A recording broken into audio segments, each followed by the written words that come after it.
और रब से जन्नत मांगे, इससे आली बहिश्त मांगे, इज्जत मांगे, शौकत मांगे, दो जहां में। अल्हम्दुलिल्लाहि रब्बिल आलमीन वस्सलातु वस्सलामु अला सय्यिदिल अंबिया वल मुरसलीन व अला आलिहि व अस्हाबिहि अजमईन, अम्मा बाद।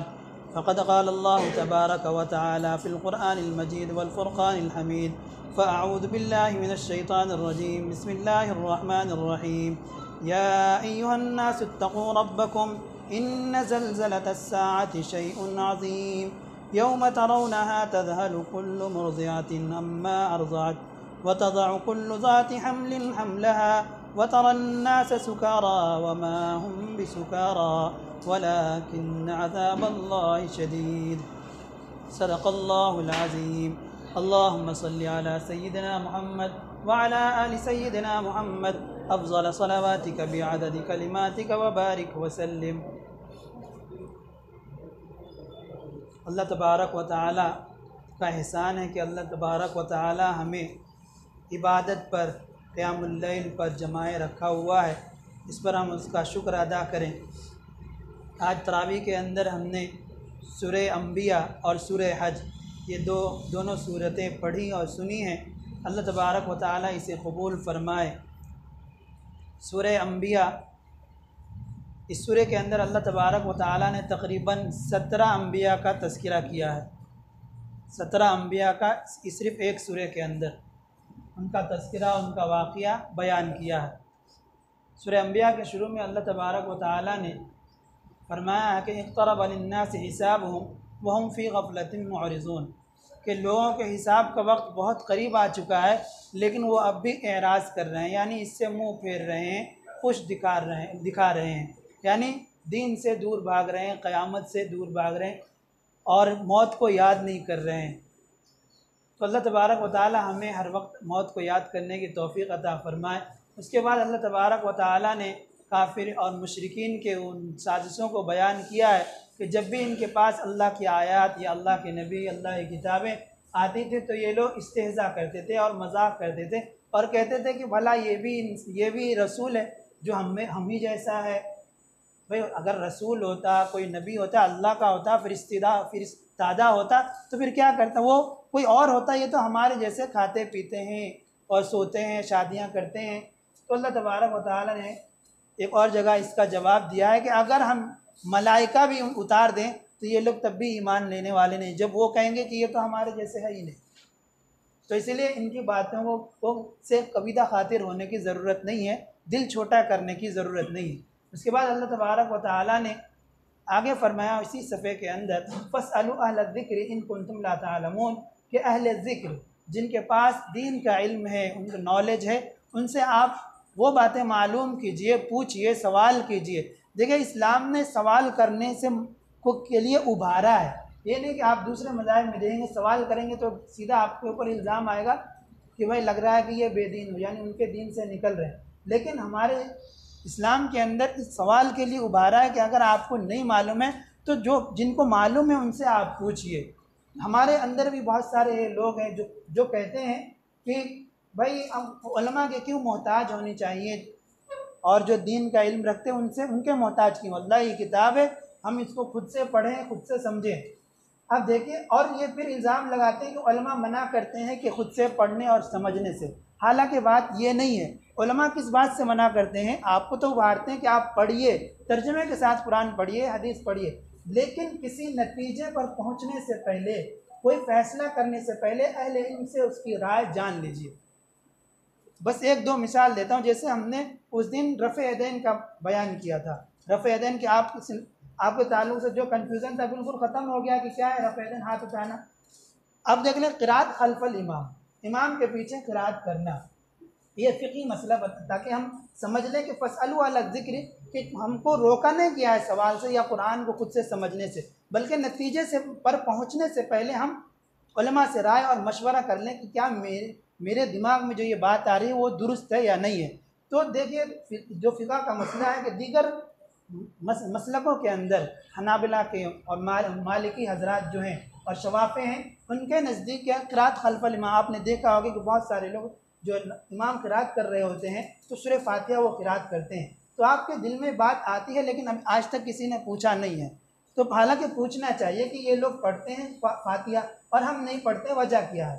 तो अल्लाह के नबी सल्लल्लाहु अलैहि वसल्लम के ज़माने में चूँकि इस्लाम अभी उसकी इब्तिदा हुई थी, लोगों के पास कुरानी तालीम नहीं था, उनको कुरान याद नहीं था, तो जब अल्लाह के नबी सल्लल्लाहु अलैहि वसल्लम तिलावत किया करते थे तो ये लोग पीछे पीछे याद करने के लिए पढ़ा करते थे। लेकिन जब इनके अंदर ये लोग कुरान को बहुत ज़्यादा याद कर लिए तो फिर अल्लाह के नबी सल्लल्लाहु अलैहि वसल्लम ने फरमाया कि देखो, तुम में से जो शख्स इमाम के पीछे पढ़ता है तो जब मैं क़िरात करूं तो कोई ज़ोर से क़िरात ना करे, यानी बतदरीज उनको रोका कि आहिस्ता करे। उससे क्या होता है, जो अभी हमको महक से हुआ है। खैर, फिर अल्लाह के नबी सल्लल्लाहु अलैहि वसल्लम ने थोड़े दिनों के बाद, कुछ सालों के बाद कहा कि मन लहुल इमाम फ़क़िराअतुल इमामी लहू क़िराअतुन, कि जिस शख्स का कोई इमाम हो तो उसकी क़िरात उसके क़िरात के लिए काफ़ी है, यानी उसको क़िरात करने की ज़रूरत नहीं है। और इसकी क़िरात की तफसील आपने वहाँ भी सुना है कि अहनाफ के नज़दीक जो है कुरान पर वो अमल हो रहा, वइज़ा क़ुरिअल क़ुरान फ़स्तमिऊ लहु वअनसितू। तो ये अहले इल्म से जब आप पूछेंगे तो आपको मालूम पड़ेगा कि हाँ क्या है। और एक मसला, एक साहब मेरे पास आए हुए थे जो खुद से कुरान समझना किसी नतीजे पर पहुंचना चाह रहे थे, बाहर से आए 6-7 महीना रह करके, और वो अपने घर वालों को कह रहे हैं कि भाई हदीस में तो साफ आया हुआ है, यहाँ पे सारे बड़े लोग हैं, बच्चे कोई नहीं है, कुरान हदीस में तो साफ लफ्ज़ों में आया हुआ है ला सलाता हाइज़िन इल्ला बिखुमार, कि हाइज़ा जिनको पीरियड आता है उनकी नमाज जो है पर्दे के साथ होती है। और यहाँ के आलिम कहते हैं कि जो है जब वो पीरियड आए तो नमाज माफ़ है औरतों की, मसला यही है, माफ़ है। अब ये साहब वहाँ 6 महीना गुजार के आए और फतवा यहाँ दे रहे हैं कि भाई वहाँ तो आ रहा है कि आप अगर ओढ़ने के साथ अगर नमाज पढ़ लें तो आपकी हो जाएगी। देखिए, ये ज़ाहिर मतलब है, तर्जमा यही है जो वो समझ रहे हैं कि हाइज़ा की नमाज जो है ओढ़ने के साथ ही होगी, लेकिन अल्लाह के नबी का मतलब ये नहीं था, मकसद ये नहीं था, बतलाने का मतलब ये था कि जो बालिगा हैं, जो बुलूगत को पहुंच गई है, उनकी नमाज विदाउट पर्दे के नहीं होगी, ये कहना चाह रहे हैं। लेकिन वो खुद से समझना चाह रहे थे, तो ये कितनी बड़ी गलती। वो जो नापाक है अल्लाह ने उनको अपनी तरफ से माफ़ कर दिया, हम उनको ज़बरदस्ती नमाज़ पढ़ाएं। तो अहले इल्म जो उलमा कहते हैं कि किसी नतीजे पर पहुँचने से पहले उलमा से राय मशवरा कर लीजिए। ये मना नहीं करते हैं कि आप कुरान मत पढ़िए, तर्जमे के साथ मत पढ़िए, अहादीस मत पढ़िए, बल्कि नतीजे पे ये फ़स्अलू अहल ज़िक्र इसी सफ़े में आया है। इसके बाद अल्लाह तबारक व तआला ने मुख्तलिफ़ अम्बिया का तज़किरा किया है। सबसे पहले इब्राहिम अलैहिस्सलाम का तज़किरा किया, वो जो आपने वो सुनते हैं कि हज़रत इब्राहिम को आग में डाला गया, फिर आग वो ठंडी हो गई, कुल्ना या नारु कुनी बरदन व सलामन अला इब्राहिम, वहाँ ये भी इसी सूरह के अंदर वो वाक़या आपको मालूम है। उसके बाद हज़रत इस्माइल का वाक़या है, ज़ुल्किफ़्ल का वाक़या है, और फिर हज़रत अय्यूब का वाक़या है, हज़रत सुलेमान का और उनके अब्बा हज़रत दाऊद का वाक़या। हज़रत दाऊद अलैहिस्सलाम के लिए अल्लाह तबारक व तआला ने लोहा को बिल्कुल नरम बना दिया था। वो ज़िरें बनाते थे, यानी असलहा वगैरह बनाते थे, लोहे को जिस तरह चाहते थे मोड़ देते थे। और लहन दाऊदी आपने सुना होगा, क़िरात में होता है कि जब वो क़िरात करते थे, ज़बूर की क़िरात किया करते थे, तो फ़रिश्ते भी झूमने लग जाते थे और परिंदे भी बिल्कुल ठहर जाते थे उनकी क़िरात पर, उनकी निदा पर, उनकी आवाज़ पर, उनकी अज़ान पर परिंदे भी ठहर कर सुनने लग जाते थे। तो ये इस आयत से हमें मिल रहा है कि हमें इमाम भी ऐसे होने चाहिए कि लगे कि हम नमाज़ पढ़ रहे हैं। हमारे मस्जिदों में अज़ान देने वाले भी ऐसे भी होने चाहिए, ऐसा नहीं कि ऐसे अज़ान दे कि सामने वाला अगर कमज़ोर दिल का है तो अटैक आ जाता है, एकदम से चीख कर पुकार कर देते, वैसे नहीं, बिल्कुल नरम आवाज़ से आप, सुरीली आवाज़ से आप दीजिए कि गैर भी अगर सुने तो थोड़ी देर के लिए ठहर जाए कि दिल ठंडा होता है। आप सऊदी अरब वगैरह में जाइए, वहाँ देखिए अच्छे मुअज्जिनों को रखते हैं, और सुरीली आवाज़ पे जो गैर भी जाते हैं वहाँ तो बोलते हैं हमको। सोनू निगम अभी गया हुआ था चंद साल पहले, तो उसने भी ट्वीट किया था कि यहाँ आवाज़ की, अज़ान की आवाज़ बहुत अच्छी लगती है। तो गैर भी सुने तो मस्जिद आने की कोशिश करे, कि जानने की कोशिश करे, और हमारे सुने तो मजबूर हो जाए यहाँ पे। तो अच्छे हम इमाम भी रखनी चाहिए और अच्छे मुअज्जिन भी रखनी चाहिए। उसके बाद अल्लाह तबारक व तआला ने हज़रत अय्यूब का वाक़या बयान किया है कि हज़रत अय्यूब ने पुकारा, व अय्यूब इज़ नादा रब्बहु अन्नी मस्सनी अज़्ज़ुर्रु व अंत अरहमुर राहिमीन, कि हज़रत अय्यूब ने पुकारा कि परवरदिगार मुझे तकलीफ़ पहुँच रही है और आप बहुत ज़्यादा रहम करने वाले, यानी अपनी शिफायाबी की दुआ फरमाए। हज़रत अय्यूब के सिलसिले में आता है कि हम अगर जिस दिन क़यामत के दिन कोई उज़्र पेश करेंगे, या परवरदिगार मेरे पैर में दर्द था इसीलिए मैं मस्जिद नहीं गया, या फिर कोई और उज़्र बयान करेंगे, अल्लाह तबारक व तआला हज़रत अय्यूब को सामने कर देंगे। हज़रत अय्यूब के बारे में आता है किताबों के अंदर कि जब उनके अंदर वो बीमारी आई, बदन में कीड़े पड़ गए, तो कोई अगर कीड़ा गिरता था तो भी वो उठाकर रख लेते थे, बोलते थे तेरी ग़िज़ा मेरे बदन में है, तू जुदा मत हो। और कोई ऐसा वक्त नहीं गुजरा कि उन्होंने अल्लाह की याद से खाली कर लिया हो। जब तो शहर वालों भी निकाल दिया उनको, शहर वालों ने बाहर रहने लगे, लेकिन जब वो सही सालिम हो गए, अल्लाह तबारक व तआला ने तंदुरुस्ती अता की और बाद में बादशाह वगैरह भी से नवाजा।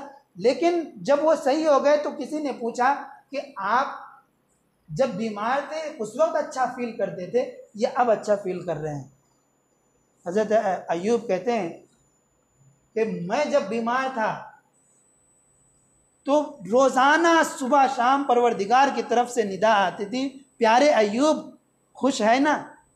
लेकिन जब से ये मेरी बीमारी ख़त्म हुई है आज तक वो आवाज़ सुनने को तरस गया। तो कभी तकलीफ़ें और मुसीबतें जो आती हैं गुनाह को मिटाने के लिए और तक़र्रुब खुदावंदी के लिए आती हैं। वो हदीस मुबारक में आता है, कोई बीमार होता, कोई बीमार हुआ करवट लेता है, एक करवट पे उसको सदक़े से एक एक सांस पे सदक़े का सवाब मिलता है। हम से बहुत सारे लोग हैं जो उतनी इस्तिताअत नहीं रखते हैं इलाज मुआलजे की, लेकिन वो बीमारी से जूझ रहे होते हैं, लेकिन होता क्या है उनके गुनाह माफ़ होते हैं और नेकियां लिखी जाती है एक एक सांस पे सदक़े का सवाब। वो सदक़ा नहीं कर सकते हैं लेकिन अल्लाह ताला देखे यहाँ में।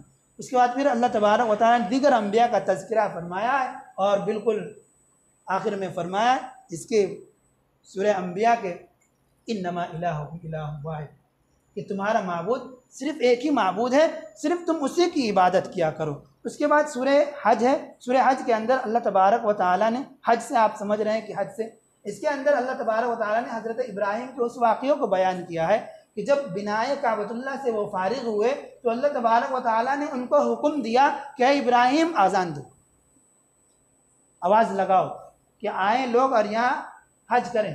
वाज़िन फिन्नास बिल हज यअतूका रिजालन वअला कुल्लि ज़ामिरिन यअतूना मिन कुल्लि फज्जिन अमीक़, कि आप आवाज़ लगाइए।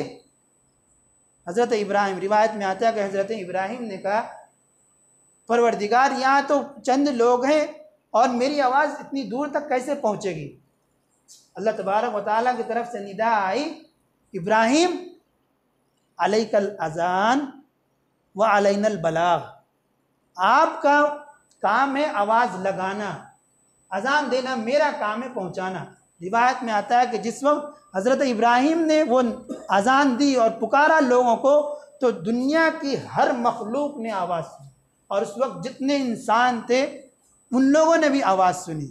बल्कि इतना ही नहीं, रिवायत में ये भी आया है कि जितनी रूहें क़यामत तक जितने लोग आएंगे सब के सब उन्होंने उस आवाज़ को सुना था उस वक्त। रिवायत में और एक रिवायत में ये भी आया हुआ है कि हज़रत इब्राहीम की उस सदा पर, उस अज़ान पर जिस रूह ने लब्बैक कहा है अल्लाह तबारक व तआला उसको हज नसीब करते हैं।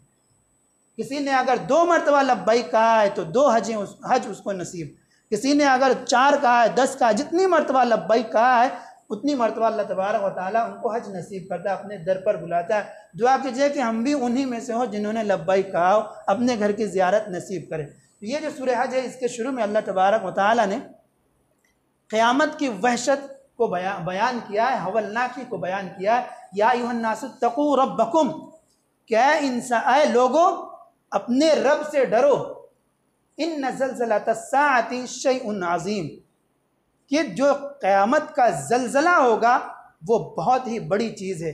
एक वो चीज़ है जिसको हम बड़ी कहें, एक वो चीज़ है जिसको हमारे माँ बाप कहें कि ये बड़ी चीज़ है, एक वो चीज़ है जिसको हमारे असातिज़ा बड़ी कहें, एक वो चीज़ है जो हमारे नबी बड़ी कहे, एक वो चीज़ है जो हमारे परवरदिगार बड़ी कहे। सोचिए वो कितनी बड़ी चीज़ होगी। इसलिए आगे फरमाया यौम तरौनहा तज़हलु कुल्लु मुर्ज़िअतिन अम्मा अर्ज़अत, कि जिस दिन हर दूध पिलाने वाली अपने दूध पिलाने पीते बच्चे को भूल जाएगी, छोड़ देगी। हालांकि कोई माँ नहीं चाहती अपने बच्चे को अपने से जुदा करना। वतज़हलु कुल्लु मुर्ज़िअतिन अम्मा अर्ज़अत वतज़अउ कुल्लु ज़ाति हम्लिन हम्लहा, और हर हामिला अपने हमल को गिरा देगी उस वहशत से, हवलनाकी से, क़यामत की हवलनाकी से। वतरन्नास सुकारा वमा हुम बिसुकारा, आप उनको देखेंगे तो लगेगा कि ये लोग नशे में हैं, झूल रहे हैं, जिस तरह से पीवट लोग झूमते हैं। अल्लाह तबारक व तआला कह रहे हैं वमा हुम बिसुकारा, उनके अंदर कोई नशा नहीं होगा, लेकिन क़यामत की हवलनाकी से वो लोग काँप रहे होंगे। तो अल्लाह तबारक व तआला से बचने दुआ मांगनी चाहिए कि अल्लाह तबारक व तआला क़यामत के दिन हमारा मामला बिल्कुल आसान फरमाए, बिला हिसाब व किताब हमें जन्नत में दाखिल फरमा दे।